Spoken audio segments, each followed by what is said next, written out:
C'est parti pour la reprise des shiurim à Bet Alimoud, pour la Hatzlacha de Bet Alimoud d'ailleurs, qui nous permet d'organiser ce shiur tous les Motzei Shabbat d'hiver. En particulier Rav Smadia, qui investit beaucoup dans la jeunesse. Il n'y a pas de limite pour lui. Voilà, il m'a dit, s'il y a 150 jeunes avec plaisir, l'argent c'est pas un problème, on va à fond. Vraiment.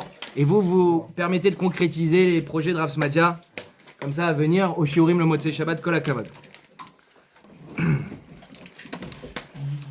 Vous avez dû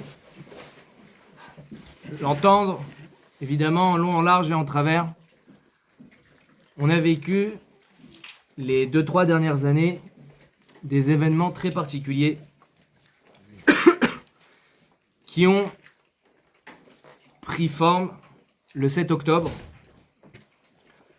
Et ce fameux 7 octobre, mais en vérité, il n'a pas commencé le 7 octobre, évidemment. C'est pas le premier coup qu'on a dû essuyer en Israël. Et plus généralement, le clan Israël a connu énormément de souffrances, énormément d'attaques, énormément de pogroms, des injustices incroyables. Mais c'est vrai que dans l'ère moderne, ça prend une tournure encore plus grave, encore plus choquante, parce que on a les infos, on a les vidéos, et puis on a a priori les droits de l'homme, la Constitution, la République, la démocratie. À l'époque, c'était les monarchies, c'était beaucoup plus sauvage qu'aujourd'hui. Donc, il y a eu une modernisation quand même dans les mentalités.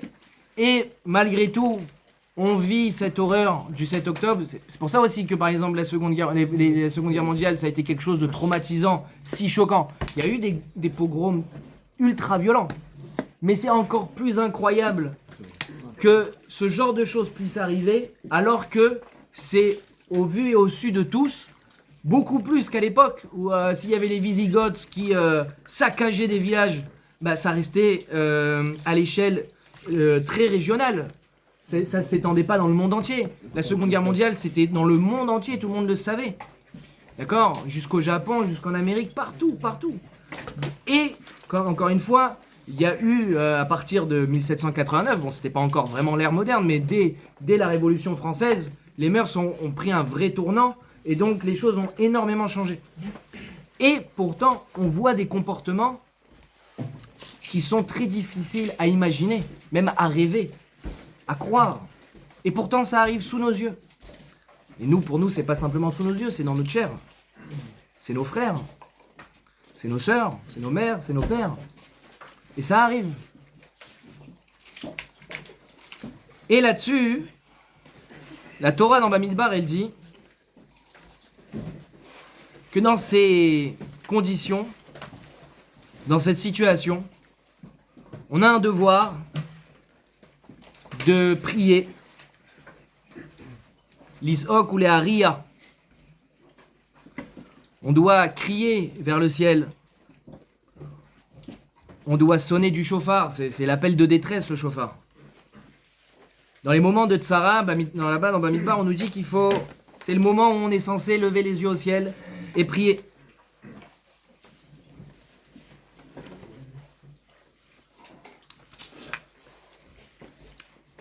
D'accord ? Là-dessus, d'ailleurs, il y a une marloquette entre le Rambam et le Ranban. Est-ce qu'on a un devoir de prier tous les jours ? Et non, on fait Shacharit, Mincha, Arvit tous les jours.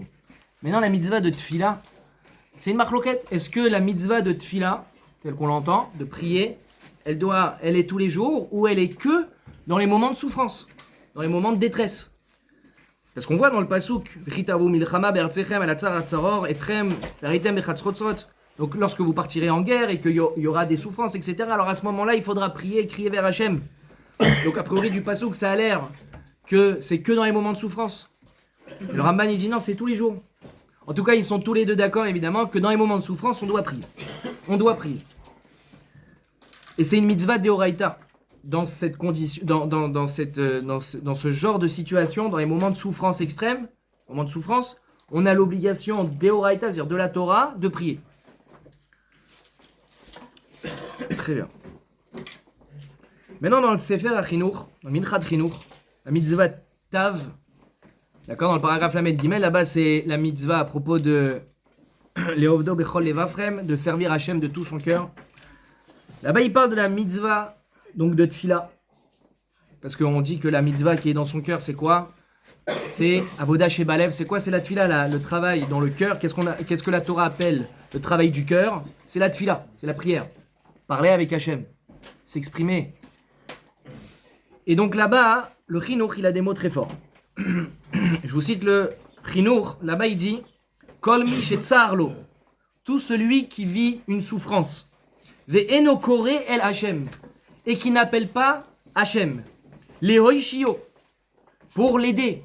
Tout celui qui vit une souffrance et qui, dans cette situation-là, ne lève pas les yeux au ciel pour demander de l'aide à Hachem, alors, bitel mitzvazo, ve'onsho gadol.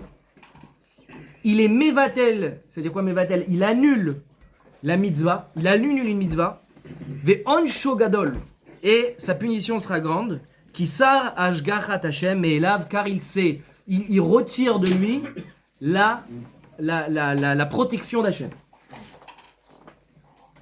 Chinoch, il est clair et il est violent. Tout celui qui se retrouve dans une situation, dans le besoin, dans un danger,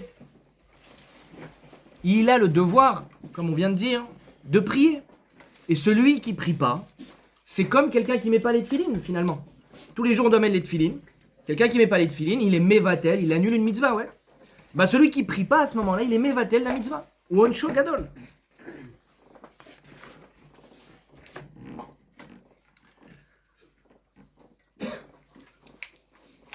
C'est marrant parce que ce chiour là, il date d'il y a environ 10 ans. Quand je l'ai écouté, je me suis dit mais c'est marrant, le Rav il est déjà niftar, il a pas vécu le 7 octobre. Mais en fait, il y a 10 ans c'était exactement la même chose en Israël.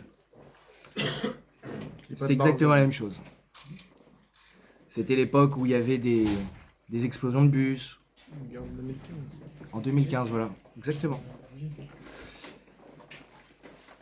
Il faut comprendre qu'on vit quelque chose qui est anormal. Nous, on s'y habitue presque, j'ai envie de dire.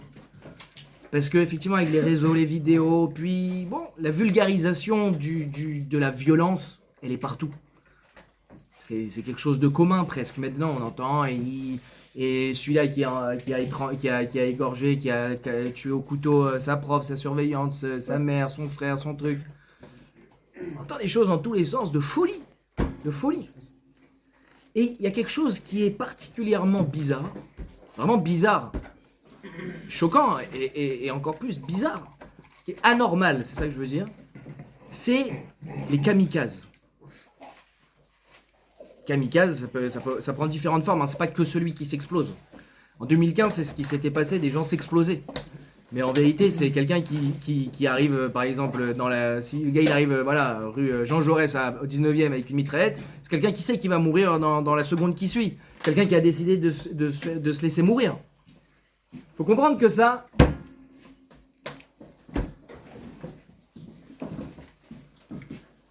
Faut comprendre que ça... Hein, juste, il n'y a plus de pizza à la bouteille.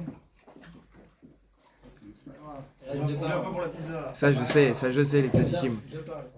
Il y a deux parts, si vous voulez faire motzi, il y a des tzadikim. Il y a 3 parts. Vous voulez faire motzi ou pas? Il y a des parts. Une boîte. C'est quoi? Un fond d'huile. Il faut comprendre à Botaï que ce qui se passe aujourd'hui, c'est pas normal. C'est pas normal. Ce qu'on appelle donc un kamikaze, c'est quelqu'un qui accepte de mourir. Il faut comprendre que dans la nature, ça n'existe pas. Il n'y a aucune voie naturelle qui explique un phénomène pareil. Mais à la teva, c'est au-dessus de la nature, ce comportement. C'est pas normal. C'est pas normal. Il y a des meurtriers, il y a des kidnappings, il y a des voleurs. Mais des suicidaires, des gens qui font une action et qui savent que dans les secondes qui suivent, ils vont mourir, et de faire ça délibérément, consciemment, c'est pas normal. C'est pas normal. D'accord? C'est pas normal. Pour un meurtrier, ce serait normal. Lui. On voit que dans la Torah, il y a écrit que faut pas tuer, faut pas voler. Il n'y a pas écrit il faut pas être un kamikaze. Il y a des choses, c'est pas que c'est évident. Ouais. Déjà, ne pas tuer, c'est évident. Mais tuer en se suicidant, c'est un autre niveau. Parce que tuer, il peut avoir une raison, il lui donne de l'argent, un truc comme Exactement. ça. Quelqu'un qui se suicide pour tuer des autres. Exactement. C'est pas logique, quoi. Exactement. Parce que quand tu tues une personne, c'est pour vengeance. Mais si tu te venges pour de toute façon ensuite mourir, à quoi ta vengeance elle sert? Il n'y a pas de Et logique. puis c'est normalement contre la nature de l'homme de se suicider. Parce que si BMX c'était pas contre la nature de l'homme, il y aurait plein de gens qui se suicideraient tous les jours. On leur a promis des choses aussi. Bien sûr, on a promis des choses. Mais malgré tout, c'est pas normal. Bien sûr. Malgré tout, c'est pas normal. Ils y croient, donc ils sont tenus. Je sais pas combien ils y croient. Ils doivent se droguer avant de se suicider. Oui, il y en a beaucoup. bien Donc sûr. c'est pas normal.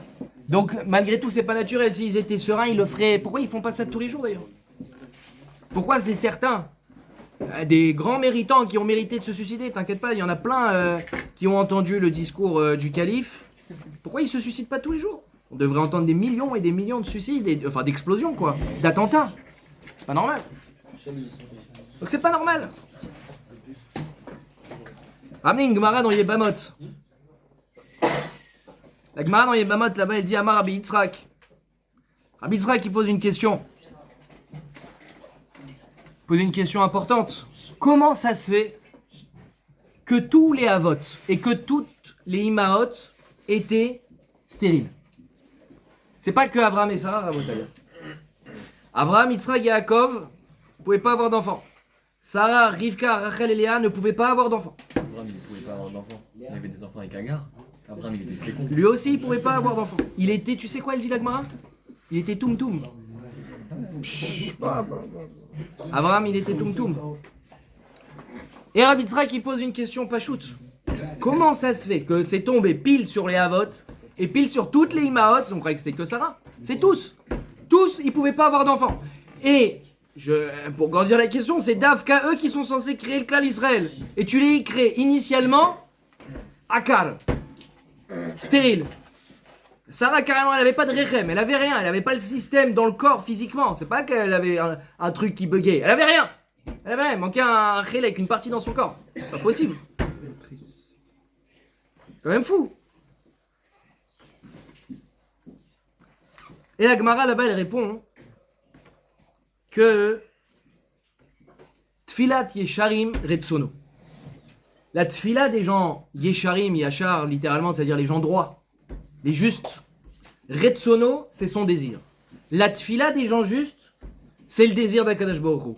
Zevar Rechaim Toeva, le korban, l'offrande du rachat, elle est dégoûtante aux yeux d'Hachem, mais tfilat Yesharim Retsono.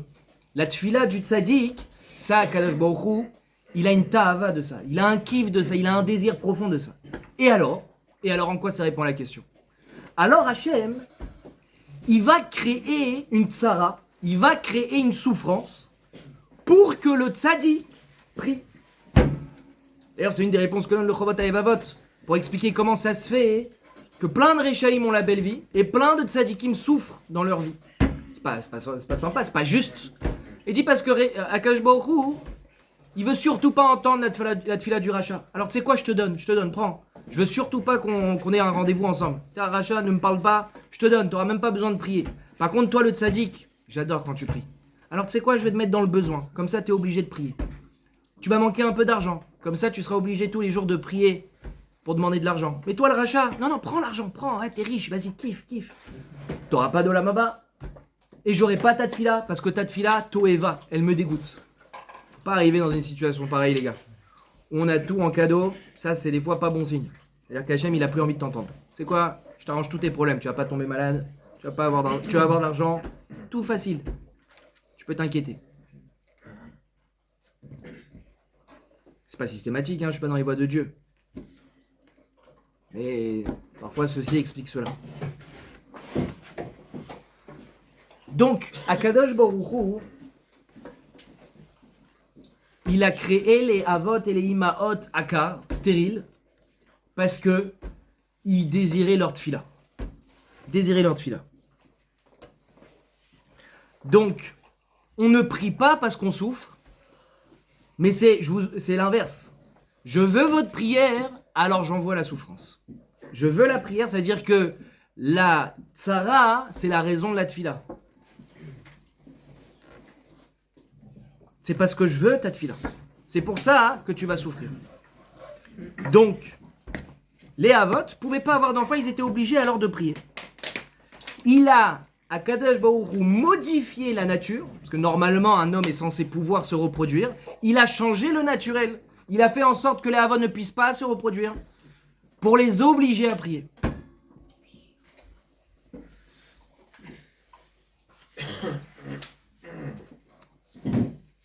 Maintenant, il y a une question pshuta. Une question pshuta. Vous savez que c'est halakha, hein, que imaginez quelqu'un, hein, sa femme elle tombe enceinte, elle est enceinte, bon, Hachem Mazal Tov, Geoula Besha Tova, Geoula Besha Tova pour Michal, Rika Batrana d'ailleurs, et Anaël, Yida Bat, sa maman. En bonne santé. Notre famille. Bat Benoît. Qui en est. Eh bien, une fois qu'elle a l'enfant dans le ventre, elle peut pas demander à Hachem, personne peut demander à Hachem, s'il te plaît, fais que ce bébé que j'ai dans le ventre, ce soit un garçon ou que ce soit une fille. Non. Tu vas pas changer la nature. Vous savez, vous avez fait un contrôle. Ne dis pas Ben Zahar. Le contrôle, il est fait. Le contrôle, il est écrit. Voilà, c'est bon, je l'ai rendu au prof. Il dit, s'il te plaît, Hachem, fais que j'ai un 20 sur 20. Mais là, hein. Là, il fallait écrire 18, t'as écrit 5. Là, il fallait faire une division, t'as fait une soustraction. T'es passé à côté de tout. C'est trop tard, mon ami. Avant le contrôle, à la rigueur. Ah, avant le contrôle. Pour ma mère. Avant le contrôle, pourquoi pas. Mais une fois que le contrôle est fait, c'est trop tard. Sur un malentendu. Alors il y en a voilà, qui disent bon, mais qui voient pas, qui truc. Aveugle. Une fois que la chose elle est faite, c'est fait. Une fois que le bébé il est dans le ventre, quand on dit Ben Zachar, nous on sait pas ce que c'est. Mais nous on sait pas ce que c'est dans le ventre. C'est nous qui disons Ben Zachar. Ben Zachar, c'est-à-dire que t'es un garçon. T'es un garçon. Mais Ben Zachar en vérité, une fois que la femme elle est enceinte, ça veut rien dire de le dire. C'est avant. Quand on dit ça, quand un couple il vient de se marier et que Bezrat Hashem ils attendent des enfants, alors on lui dit Bezrat Hashem que t'es un Ben Zachar. Voilà, c'est tout. Une fois qu'elle a le bébé dans le ventre, ça y est, c'est fait. C'est fait. Tu vas pas changer la nature. Hashem il va pas dire ah Ben Zachar, tac, c'était une fille mais je change. Non, ça y est, c'est trop tard. Alors maintenant, on est Shoel. Arrête, les Havot, ils sont stériles. C'est fini pour eux. C'est fait. Tout Sarah qui a même pas une cette partie. Elle a rien, exactement. Le gars, il a pas de nez, il prie à Hachem que j'ai un nez. Il va pas pousser. C'est fini. C'est incroyable. C'est fini. C'est Pinocchio. C'est ça, mais à la Teva, non? C'est Méala Teva. De faire pousser un. Bah, c'est ça. Ou qu'ils aient des enfants. C'est pas normal. Mais en même temps, s'ils désirent leur fila, c'est qu'ils veulent. Je parle pas de quelqu'un qui a une maladie et que la maladie, elle peut guérir.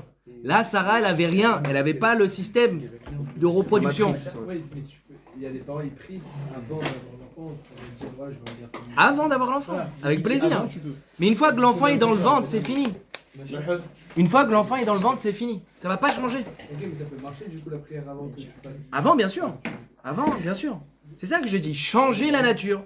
L'arbre, il existe déjà. C'est un pommier. Tu peux pas demander pour que ça devienne un truc, un péché. Est-ce que vous voulez? Ça peut pas changer. Tu peux pas changer la nature avec la tfila. Donc comment ça se fait que les Havot, ils ont prié, leur tfila ne vaut rien. Il va d'ailleurs que les Havot connaissaient cette halakha, qu'on prie pas pour changer la nature. Vous me suivez, les amis? Ouais. Au Hachem. Et la réponse, elle est broura. Les Havot, ils ont compris quelque chose. Ils ont compris ce que Hachem attendait d'eux. Ils ont compris que Hachem attendait d'eux que quand on est dans une situation qui est anormale, c'est là que je t'attends. Je parle pas de quelqu'un qui a un bébé dans le ventre, ça c'est pas une situation anormale, c'est Baruch Hachem. Eux, ils étaient dans une situation anormale. Et ils savent que c'est eux qui vont créer le peuple juif. D'accord? Nous, on descend tous de Abraham, Yitzhak et Yaakov. Et pourtant, ils sont stériles. Ils ont compris à ce moment-là que Hachem, Bédiouk, attendait d'eux une tfila spéciale. Ils ont compris que Hachem, Bédiouk, ce pasouk, Tfilat Yesharim Retsono. La tfila des gens droits, c'est son désir. Et donc Hachem nous a mis dans cette situation pour que justement, on soit obligé de prier. Et on peut imaginer quel niveau de tfila dans une situation aussi grave que de ne pas pouvoir du tout avoir d'enfant. La tfila était particulière. Alors quoi, quand ils priaient, ils attendaient pas de retour? Quand ils priaient, pourquoi tu dis ça? Parce qu'ils savaient très bien que leur celui-là ne servait à rien. Parce que la matrice, comme il n'y avait pas de matrice, alors ça ne devait pas Non, marcher. justement, parce que il y a deux choses. D'un côté, ils sont dans une situation qui est hors de l'ordinaire. D'un autre côté, et deuxième chose, c'est que Hachem leur a promis une descendance et que Avraham, Avamon Goïm. Comment tu veux que je sois Avraham alors que je peux pas avoir, je suis Tumtum? Kamash Malan, qu'Hachem il attend quelque chose, une action spéciale de moi. Quelle est l'action? Eh bien, Tfilat Yesharim Retsono. Alors si c'était pas Abraham, c'est une personne classique, il ne devrait pas prier, a priori.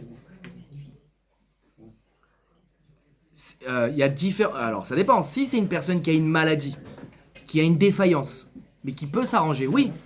Mais a priori, si quelqu'un il a cloum, il a Pas de rien, bras, il est pris. il n'a rien à Il mis. a un bras.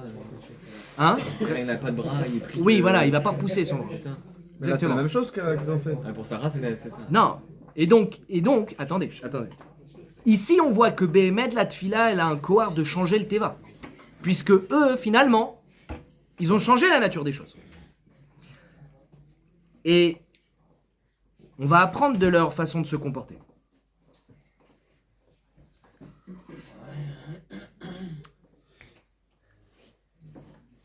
Il y a une remarque dans le Rambam. Enfin, il y a une question d'abord. Vous savez que les tfilotes, les trois tfilotes, Shacharit, Mincha, Arvit, elles sont instituées par nos avot. Avraham, c'est Shacharit, Mincha, Yitzhak, et Arvit, Yaakov. Très bien. Maintenant, on est Shoel. Est-ce que les tfilotes, on les fait keneged, c'est-à-dire par rapport à nos trois avot, Shacharit, Mincha, Arvit, ou bien non? On les fait par rapport au Korban Atamid. Vous savez, le Korban Atamid, c'était le fameux Korban qu'on amenait tous les jours de l'année, tous les matins, toutes les après-midi. Il y avait aussi un équivalent de Korban Atamid le soir. Et donc, on dit souvent que les tfilotes remplacent les Korbanot. Donc, Tachles, concrètement, la tfila, elle est Keneged Avot ou Keneged le Tamid? Est-ce que les tfilotes, elles sont en référence à nos pères ou elles sont en référence, en remplacement du Korban Atamid? Alors Marvin il dit Korban. Et a priori, hein, Il y avait les tfilotes. à l'époque des Korbanot, il n'y avait pas les tfilotes tels Alors, qu'on on les peut connaît. dire que à l'époque des corbanotes, ça se référait au Havot, et à l'époque où on fait les tfilotes, ça se réfère aussi au Havot. Il y a Donc, une depuis- marloquette, non? C'est ce qui Pourquoi est pas les deux? remplacé, Marloquette, Mais pourquoi pas les deux, C'est Yehuda? pas ce qui est remplacé. Hein? Les tfilotes, elles remplacent pas les corbanotes en référence au Havot. Mais pourquoi pas les deux? Ça dérange pas de dire que c'est les deux? On peut dire, ouais, Pourquoi c'est clair, marloquette? ça. Bien sûr, la question elle se pose. Pourquoi pas les deux? Et ben mettre le Rambam. C'est quoi la marloquette? C'est qui? Non, c'est pas... Je sais pas si c'était la marque loquette. Le Rambam, lui il dit en tout cas. Le Rambam il dit que c'est les deux. Behemet, c'est Keneged Avot et c'est Keneged le Tamid. Mais maintenant il faut quand même comprendre, même si on peut le dire. Qu'est-ce que ça veut dire? Pourquoi le Rambam il dit c'est Dafka les deux? C'est-à-dire que nos tfilotes, elles sont parce que nos avot ont fait ces trois tfilotes et aussi pour remplacer le Korban Tamid. Maintenant qu'est-ce que c'est? Et écoutez bien, très beau ridou sur le Korban Tamid. Dans la Mishnah Tamid, justement, il y a une Masechet de Mishnah qui s'appelle Tamid, sur le Korban Tamid, dans Kochim. Là-bas, il y a écrit que le Korban Tamid, c'est un Korban Ola. Attention, c'est un tout petit peu technique, tout va bien. Korban Ola, c'est quoi? Korban Ola, c'est un Korban, il y a des catégories de Korbanot. Vous savez, il y a Khatat, il y a Ola, il y a des Hashamot, il y a des Nedavot, des Shlamim, différentes catégories. Le Ola, sa particularité, c'est qu'il est 100% brûlé, ça s'appelle qu'il est 100% pour Hachem. On n'en mange pas du tout. Donc le Korban Tamid, tous les matins, il était 100% brûlé. D'accord? Et un Korban Ola, règle absolue, c'est toujours au nord. Dans le Beth Amikdash, c'est au nord du Misbeach. Très bien.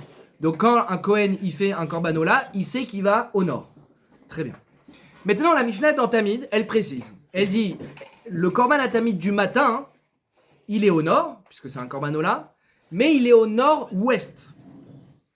Et le korban de l'après-midi, korban atamid de l'après-midi, il est au nord-est. Pourquoi cette différence? Chesed Gvura. Naïm. Ouais, ça marche aussi. C'est pas pour ça. Le pasouk sur le korban, vraiment il est psukim, ça fait 18. Rag Shnia, si je l'ai ici. Faut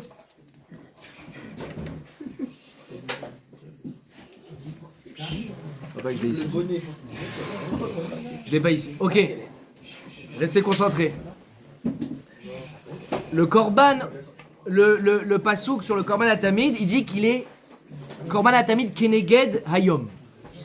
Keneged hayom. Vraiment les Marocains ils m'aident dans les psukim. Ouais. Non, je rigole.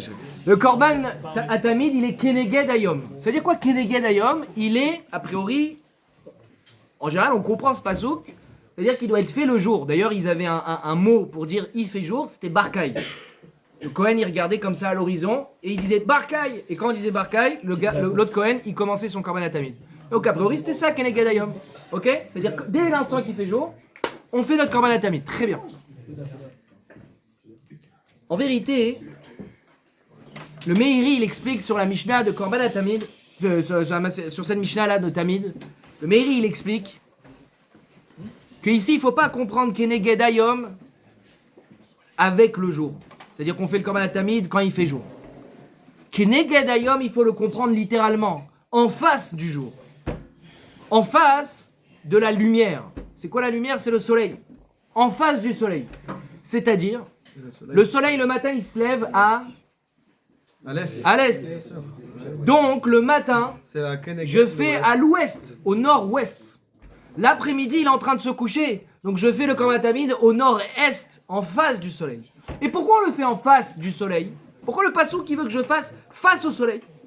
Parce que le korban atamid il est là tous les matins et tous les après-midi pour me dire que sache soleil, que c'est pas toi qui gères le monde. Parce que le soleil, on dit qu'il est al kol haolam kulo. Le soleil, il est au-dessus de tout le monde. Donc on pourrait croire que c'est le soleil qui décide sur le monde. C'est le soleil qui est Dieu.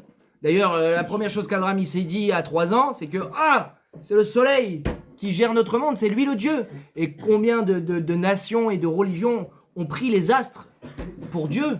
Évidemment, le soleil, la lune, les étoiles. C'est la première avodah zara qui existe, c'est les astres. Et le korban atamid, il est là pour dire, il est là en face de lui. Keneged, contre le soleil. Sache que c'est pas toi. C'est pas toi qui es le balabaït ici. C'est pas toi le propriétaire de ce monde soleil, bien que ça en a l'air. C'est toi qui fais la chaleur, c'est toi qui fais la journée. Sans toi, on est dans le noir, la pénombre, c'est la cata. C'est toi qui décides de tout. Et ben non. Le korban atamid, il décide de tout. Le korban atamid, c'est-à-dire le bet hamikdash, c'est Akadosh Baruch Hu. C'est pas toi le balabaït. Donc le korban atamid, tous les matins, il doit rappeler au Bnei Israël, au Kohanim, à tout le clan d'Israël, qu'il y a un seul manig, un seul dirigeant dans le monde, c'est Akadosh Baruch Hu. Et l'après-midi, rebelote. C'est toujours pas toi le maître du monde soleil. On a Akadosh Baruch Hu. Très belle explication du Meiri. Ça, c'est le Korban Atamid. Eh bien, les Havot, qui eux aussi ont institué 3 tfilotes, eux aussi sont dans la même veine, dans le même état d'esprit. Ils sont venus avec leur tfilote dire à la nature, c'est pas toi qui décide. C'est pas toi qui gère, c'est pas toi, oh belle nature, qui gère le monde. C'est Hachem. On est peut-être Aka, on est peut-être des Ilanites, on est stérile peut-être. Eh ben non, on fait des tfilotes parce qu'on sait qu'Akadosh Baruch Hu, il est à la teva. Si Hachem il veut, il peut changer la nature. Donc c'est exactement le même esprit que les korbanot. Il n'y a pas de nature, il n'y a pas de soleil, il y a un manig, c'est Akadosh Baruch Hu. Et donc c'est pour ça que le Rambam il dit que nos tfilotes d'aujourd'hui, elles sont et en référence aux 3 Havot et en référence au Tamid. Parce que ça se rejoint très bien, c'est le même esprit. Les Havot, ils ont compris ça. Les Havot, dans leur détresse, ils ont compris ça. Que dans une situation hors norme, il y a une seule personne vers qui s'orienter, c'est Hachem. Et que Hachem, il attend de nous la tfila, il a mis cette souffrance parce qu'il veut qu'on prie. J'attends pas de prier parce qu'il y a une souffrance. C'est là l'inverse. Hachem, il m'a mis la souffrance parce qu'il veut que je prie. Il veut que je prie. Alors il te fait souffrir. Très bien.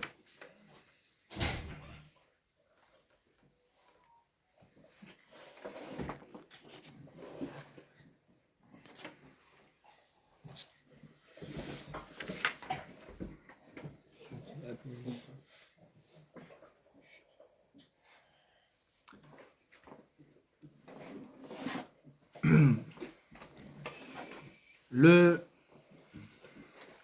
Rambam, toujours, dans Ilchat Malachim, si je ne me trompe pas, il dit que, il explique là-bas comment dire, la transmission de la Torah. Comment ça s'est fait.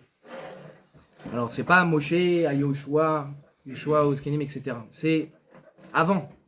Plutôt la donation de la Torah, pas la transmission. Quand Kadosh Baruch Hu, il a donné la Torah. Ça a démarré avec Adam Arishon. Adam Arishon, il a reçu 6 mitzvot.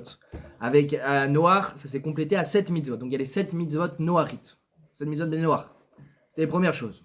Ensuite, il a rajouté une mitzvah avec Avraham Avinu, qui s'appelle la mitzvah de Brit Mila. Hazak. Et Avraham, il a associé aussi la Tfilat Shacharit. Il a rajouté Tfilat Shacharit. Ensuite, on a Yitzhak. Yitzhak, il a institué la mitzvah de la Tfilat de Mincha, mais il a prélevé aussi le Maaser. Mitzvah de Maaser. Ensuite, on a Yaakov, Arvit, et aussi la mitzvah de Guide Anaché. Il ne faut pas manger le Guide Anaché dans la bête, le nerf sciatique. Et ensuite, la Matan Torah s'est complétée au moment de la Matan Torah de Moshe Rabbeinu. Et là, on a tout eu. Mais donc, elle a démarré avec Adam, elle s'est complétée avec les Havot et finalisée avec Moshe. Mais ça veut dire que dans la Matan Torah, il y a les 3 tfilotes. C'est même, on peut dire, grâce aux 3 tfilotes qu'il y a eu la Matan Torah. Imaginez que les Havot n'avaient pas prié. On serait tous ici, nous tous là, on ne serait pas là, justement.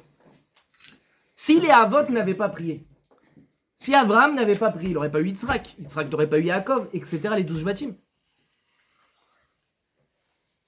Maintenant,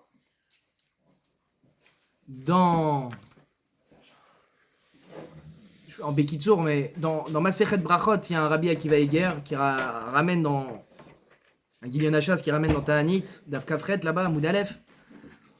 Là-bas, il y a un Rashi. Je ne rentre pas dans les détails, c'est un peu technique, mais d'ailleurs, il y a quelqu'un avec moi en Mishnah le matin. Il y a un Ron. Bon. Sans rentrer dans les détails, il y a un Korban Etzim, un Korban qui s'appelle Korban Etzim, et le Korban Etzim, il repousse la tfila qu'on appelle Neila, ok? Mais elle ne repousse pas Mincha, ok? Le Mahamad Mincha. Sans rentrer dans qu'est-ce que c'est le Mahamad, en tout cas elle repousse le Mahamad Neila, le moment où on fait Neila, on va dire, mais elle ne repousse pas, ce Korban là ne repousse pas Mincha. Et Rashi explique pourquoi ce Korban ne repousse pas Mincha. Et Rashi dit quelque chose de très étonnant. Il dit parce que la tfila Mincha c'est d'Ivrei Torah, c'est-à-dire c'est Deoraita. Où est-ce qu'on a vu que les tfilotes c'est Deoraita? A priori, ce que vous avez entendu, ce que vous avez pu entendre, ce que vous avez pu lire, c'est des Rabbanan. La tfila telle qu'on la lit, c'est des Rabbanan, c'est pas Deoraita. Comment il peut dire Rashi que c'est Deoraita, que la mitzvah de prier, elle vient de la Torah? Ivrei Torah, ça veut pas dire Deoraita. Non, mais des fois, il y a. C'est ça qu'il veut dire. Des fois, il y a des paroles de la Torah dans. Non, mais c'est une mitzvah de la Torah. Il y a des mitzvot des Rabbanan et il y a des mitzvot Deoraita. Parce qu'on a vu. Là, il te dit, normalement la tfila, c'est pas une mitzvah Deoraita, c'est une mitzvah des Rabbanan. Parce qu'il a vu les prières. Des fois, il y a des paroles de la Torah. Alors, on rachète Rochirem, on lit à la Torah. Ça veut pas dire que c'est Deoraita forcément. Écoutez bien. C'est pas une question. Écoutez bien. Rashi, ici, il nous dit pas que prier, c'est la mitzvah. C'est pas la tfila elle-même qui est la mitzvah Deoraita. La mitzvah dont parle Rashi, c'est de faire ce qu'ont fait les Havot. Qu'est-ce qu'ils ont fait les Havot? Ils ont prié. Vous connaissez Baba Kama? Dans Baba Kama, on dit Toldoteen, Yesh Havot, ve Toldoteen Kayotse Baen. Il y a des Havot, il y a des pères. Là-bas, on parle des actions dans Nezikin. On parle pas de vrais pères. Et on veut savoir si ce qui découle de ces grands titres, c'est les mêmes halachot. Toldotehen Kayotse Baen. Et leurs toldot, c'est-à-dire leurs descendants, littéralement, ils sont comme les Havot. Les descendants sont comme les pères. Rashi, ici, il nous dit qu'on doit être Toldotehen Kayotse Baen. La mitzvah Deoraita, c'est d'être Toldotehen Kayotse Baen. Pourquoi? Parce que la Torah elle-même, elle n'a pu exister que parce qu'il y a eu les 3 tfilotes. Et que les 3 tfilotes font partie de la Matan Torah. Donc, les Havot ont eu ce comportement de prier, qui ont permis notre existence, qui ont permis la Matan Torah, qui sont donc dans la Matan Torah. Et donc la mitzvah n'est non pas de prier à proprement dit, mais de se comporter comme nos avot. Et nos avot, qu'est-ce qu'ils ont fait? Ils ont prié. Et donc la mitzvah de Raïta, c'est d'être toldotehen kayotse bahen. Yes?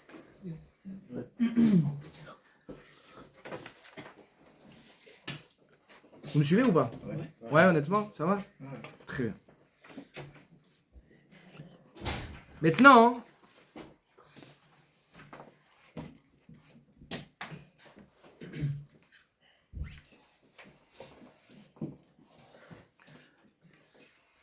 et donc, on a dit que les Havot nous ont laissé quoi? C'est quoi d'être Toldotehen Kayotse Bahen, d'être des descendants comme eux? Il y a des Havot et nous on est des Toldot qui sortent qui doivent être comme eux. C'est quoi? C'est que eux, lorsqu'ils ont été dans une situation qui est hors norme, on doit prier. Lorsqu'on est dans une situation qui est anormale, qui est bizarre, qui est pas naturelle, littéralement naturelle, qui est pas naturelle, alors on a l'obligation de prier.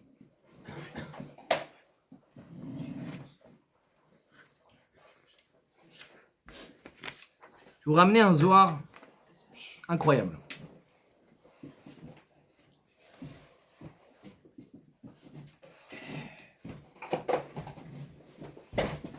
Déjà, on est en droit de se demander maintenant à nous-mêmes où elle est notre tefila. Quand, jusqu'à maintenant, je vous ai parlé de tefila, je vous parle pas du pérec de Teilim que vous rajoutez. Je vous parle pas de ce qu'on fait tous les matins, sans même s'en rendre compte qu'on appelle shacharit, mais je sais pas si on devrait l'appeler shacharit. Ce qu'on fait à Mincha, est-ce qu'on fait à Arvit, blablabla. Bla bla bla. Je vous dis pas ça à vous la vérité, je le dis à moi. J'aimerais que shacharit ce soit ce rendez-vous matinal avec Akadosh Baruch Hu tous les matins. Ce réel rendez-vous qui me reconditionne, qui me rappelle pourquoi je suis vivant. Vous savez, il y avait un rave, je pense que je vous avoir déjà raconté ça, il y a un rave à l'époque, il est niftar aujourd'hui à Bnei Brak, qui tous les matins il arrivait 1 heure à l'avance à la tfila. Pourquoi? Il n'y avait personne encore dans la choule. Pendant 1 heure, il était là à se rappeler, à se questionner. Pourquoi je suis vivant? Qu'est-ce que ça veut dire d'être vivant? Qu'est-ce que je fais là? Qu'est-ce que je fais sur terre? Ça veut dire quoi d'être juif? Pourquoi je suis juif? Est-ce qu'il y a Hachem? Est-ce qu'il n'y a pas Hachem? Le sens du monde, tout ça, tac. Une fois qu'il avait tout clarifié, il a dit c'est bon, je peux prier tranquillement maintenant.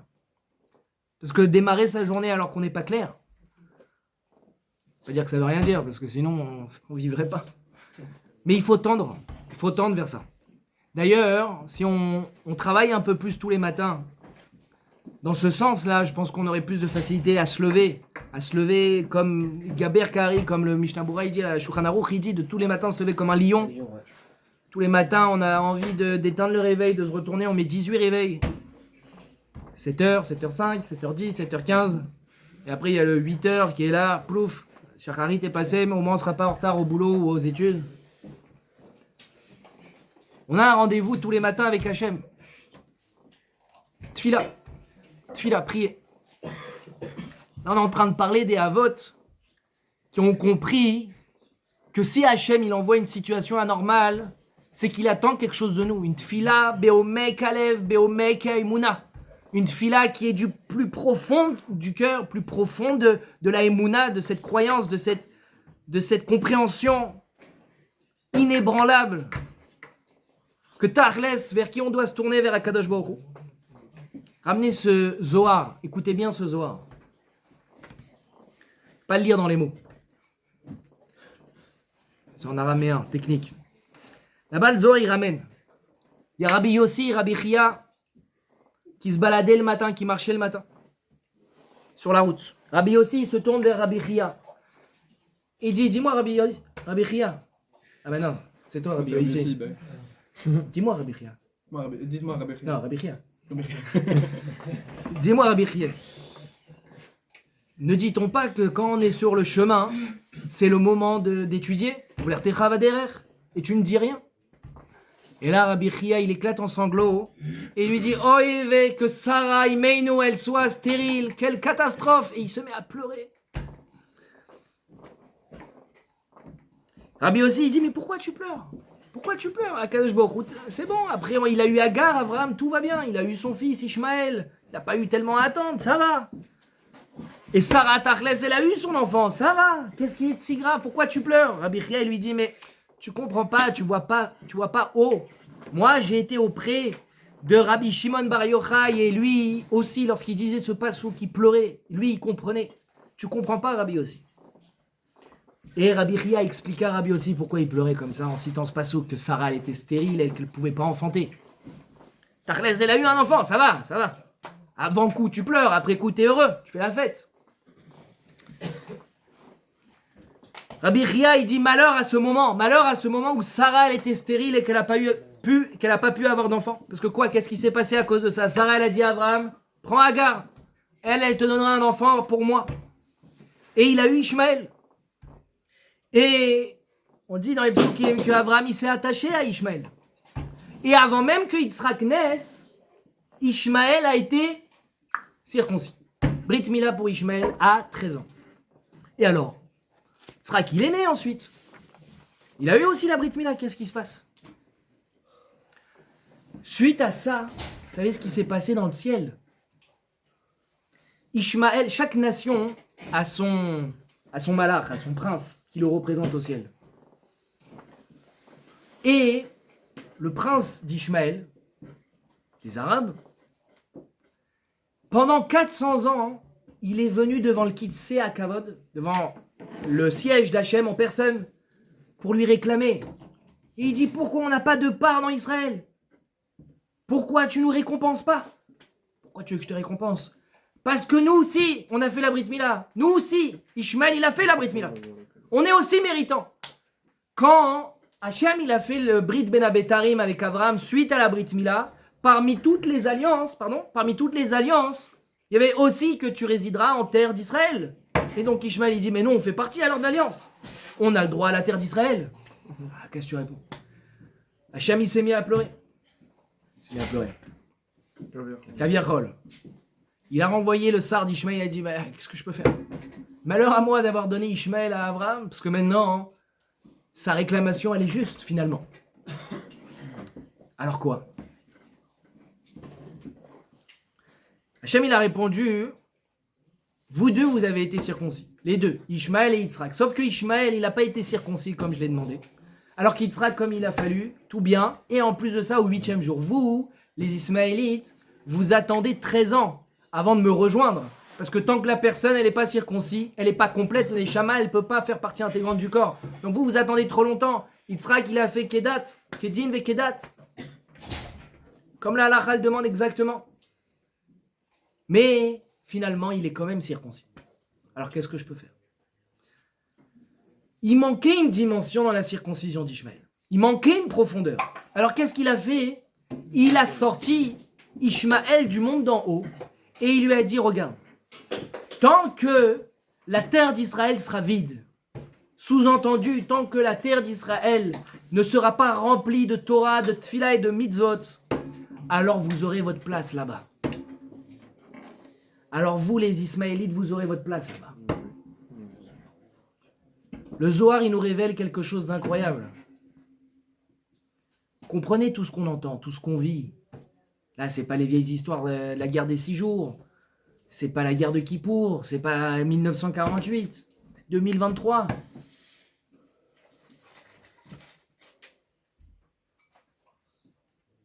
Les Ismaélites, ils ont leur place en Terre Sainte. Le Zohar, il le dit. Mais ils ont leur place en Terre Sainte, pourquoi? Que lorsqu'il n'y a pas de Torah, que lorsqu'il n'y a pas de mitzvot et de tfila. Parce qu'effectivement, ils ont fait la circoncision, ils l'ont fait de manière extérieure, ils l'ont fait de manière un peu plus superficielle. Mais ils l'ont fait. Donc, ils ont une ta'ana, ils ont une réclamation juste qu'ils peuvent faire envers Hachem. Et ça explique pourquoi on n'est jamais tranquille. Ils ne savent pas, ils n'ont pas conscience de cette histoire, évidemment, les Ismaélites. Mais c'est en eux. C'est en eux, c'est une pulsion naturelle. Ils n'ont pas conscience, vous avez pas, si vous leur demandez, ils ne connaissent pas ce Zohar. Ils ne sont pas au courant qu'il y a un prince là-haut qui est venu réclamer. Évidemment, ils ne font pas ça pour ça. Mais c'est maintenant inscrit dans leur nature qu'ils voudront sans cesse prendre cette terre. Tant que la terre d'Israël, elle n'est pas remplie comme il faut. Elle n'est pas remplie de Torah, de mitzvot, de tfila. Et donc alors, Et donc alors, ils se comportent, ils peuvent se comporter comme ils se comportent. Incroyable ce Zohar, je ne connaissais pas. Je connais pas beaucoup de Zohar, la vérité.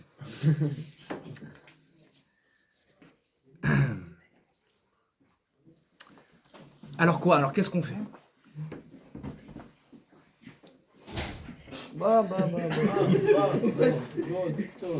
Vous me laissez 5 minutes et après vous faites Raïda? Parce que je sais pas ce que c'est ça. Vas-y, je reste comme ça 5 minutes. Non, pause. Viens t'asseoir. 5 minutes, en bataille. Vous êtes avec moi encore un peu? Merci, je suis parti chercher. Ouais. Zach.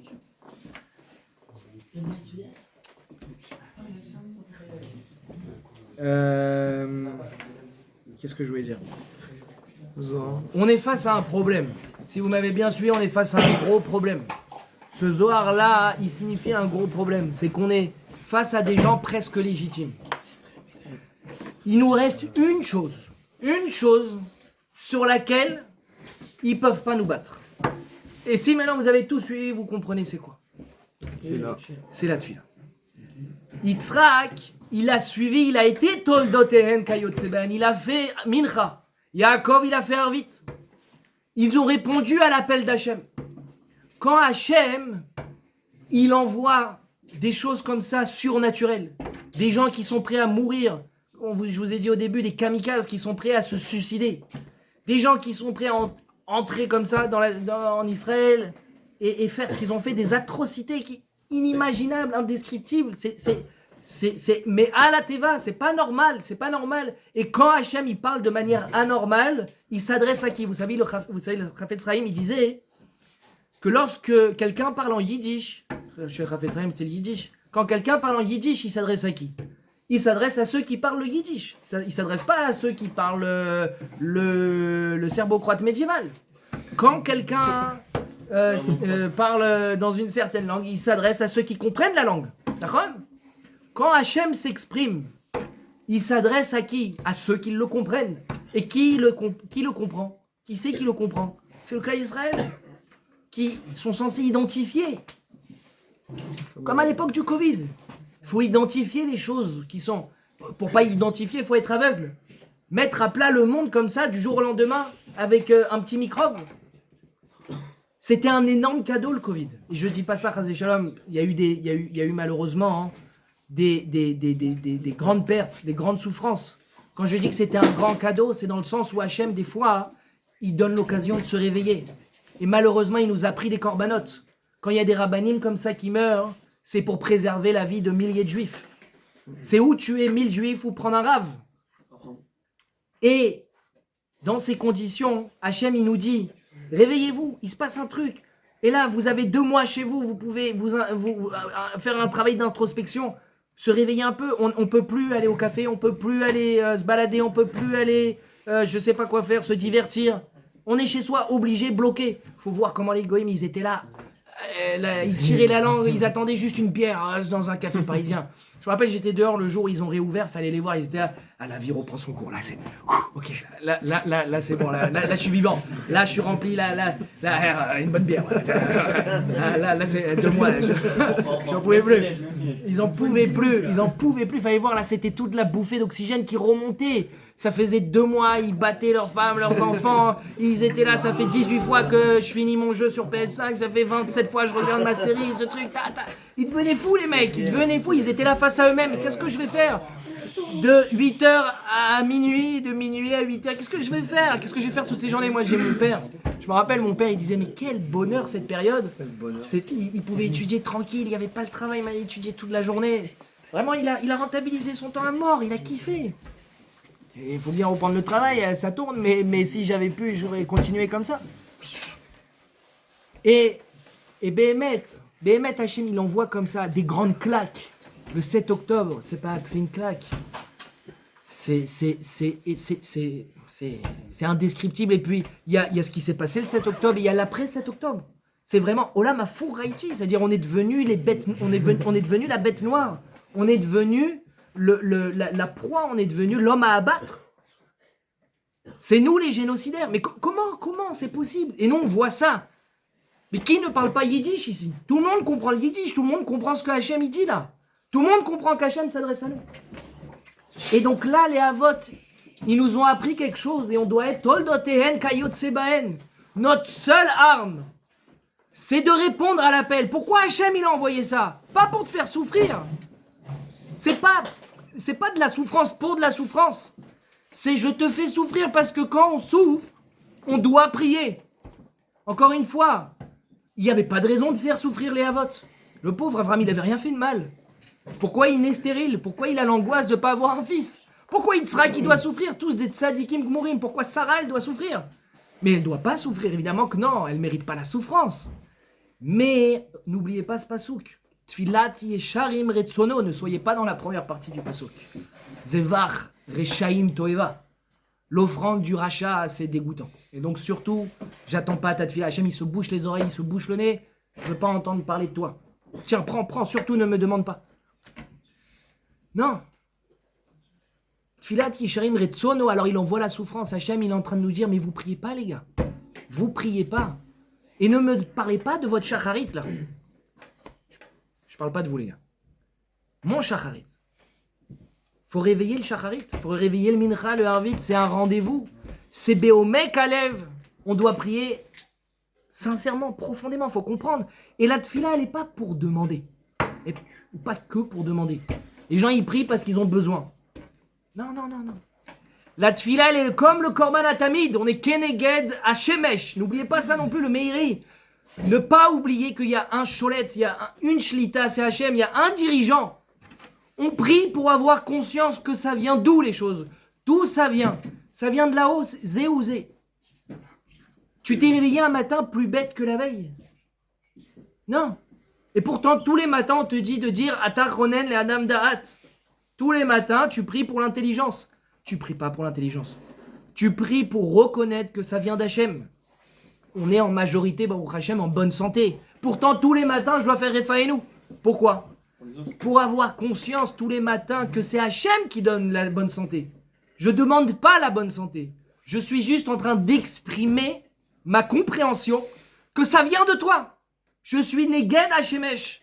Je suis face au soleil, je suis face à la nature. D'ailleurs, quand on voit la nature, on comprend, c'est la nature elle-même qui crie que je ne suis pas naturel. Quand tu vois toutes ces choses incroyables, la mer, les montagnes, le soleil, le système, tout, comment ça se passe, tu te dis, mais la nature ne peut pas être nature par définition. C'est trop beau, c'est trop parfait, c'est trop bien organisé, etc. Bien sûr.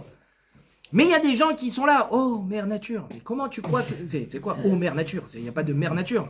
Il y a quelqu'un qui est là, qui a construit, c'est pas possible. D'accord? Quand tu vois une boussole, tu te dis pas, waouh, il y a eu du vent qui a fait tourner le sable, qui a ensuite relié tous les grains de sable, qui ont permis la création du verre, qui a ensuite permis la création des aiguilles, etc. Non! Tu te dis, il y a quelqu'un qui a un horloger qui a construit ça. Quand tu arrives dans un magasin d'habits, il y a un magasin de pulls magnifique sur les Champs-Élysées. Et là, tu rentres et tu cherches le vendeur. Et il y a un vieux monsieur qui est là qui dit, ah non, cher monsieur, il n'y a pas de vendeur ici. Comment ça, il n'y a pas de vendeur? Là, ici, dans ce beau magasin, il n'y a pas de vendeur. Mais non, il n'y a pas de propriétaire. Comment ça? Et bien, en fait, il y a 2 semaines, incroyable, phénomène. Il y a eu Une petite boule qui a explosé. un phénomène de ventilation qui a fait un tourbillon, qui a soulevé un amas de poussière et qui a ensuite soufflé de droite et puis de gauche et puis d'en haut et puis de... Et paf, et au fur et à mesure, je voyais de mes yeux vus des pulls se former, couleur verte, couleur rouge, des étagères, paf, un comptoir. Magnifique. Et voilà, notre cher magasin sur les Champs-Élysées. Vous prenez ce gars-là et vous le mettez en asile de fous. Pourtant, il y a des gens qui sont là, et le Big Bang, et le truc, ta. Et si vous voulez, enfin bon. Et si vous voulez, on peut dire qu'il y a eu un Big Bang, mais c'est Hachem qui a envoyé le Big Bang, ça revient au même. D'accord? Il n'y a pas besoin d'être un génie pour comprendre ça. D'accord? Encore une fois, prenez un gars dans la rue, faites-lui croire que ce magasin-là, il s'est créé par le vent. Avec plaisir, s'il croit ça, alors bon, il ne fera pas partie de mon cercle d'amis, ça je vous assure. Si j'ai besoin d'un conseil, j'irai pas le voir. Ça, il n'y a pas de souci. Donc comprendre, Rabotai, qu'il y a un cholette, c'est ça qui nous ont laissé les Havot.